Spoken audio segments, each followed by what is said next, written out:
ದಿನಾಂಕ ಆಗಸ್ಟ್ 1, 2019.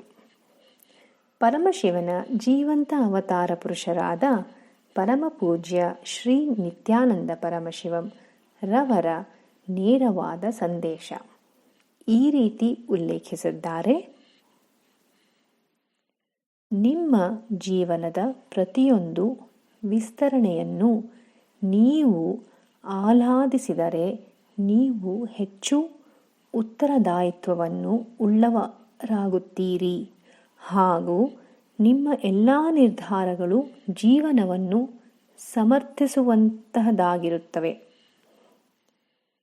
ನಿಮ್ಮ ಜೀವನದ ಯಾವುದೇ ರೀತಿಯ ವಿಸ್ತರಣೆಯ ಬಗ್ಗೆ ನೀವು ಭಯಭೀತರಾದರೆ ನಿಮ್ಮ ಕುಸಿಯುವಿಕೆ ಪ್ರಾರಂಭವಾಗುತ್ತದೆ ಹಾಗೂ ಎಲ್ಲರ ಜೊತೆಯಲ್ಲಿ ಜಗಳವಾಡುತ್ತಾ ಅಂತಿಮವಾಗಿ ನಿಮ್ಮೊಂದಿಗೂ ನೀವು ಜಗಳವಾಡಿಕೊಂಡು ನಿಮ್ಮನ್ನು ನೀವೇ ನಾಶ ಮಾಡಿಕೊಳ್ಳುವವರೆಗೂ ಇದೇ ರೀತಿ ಜಗಳ ಮುಂದುವರಿಯುವುದು.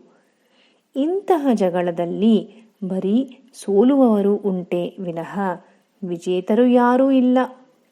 ಜೀವನದಲ್ಲಿ ಎಲ್ಲವೂ ನೀವು ನಿಮ್ಮ ವಿಸ್ತರಣೆಯನ್ನು ಆಹ್ಲಾದಿಸುವಿರೋ ಅಥವಾ ಇಲ್ಲವೋ ಎಂಬುದು.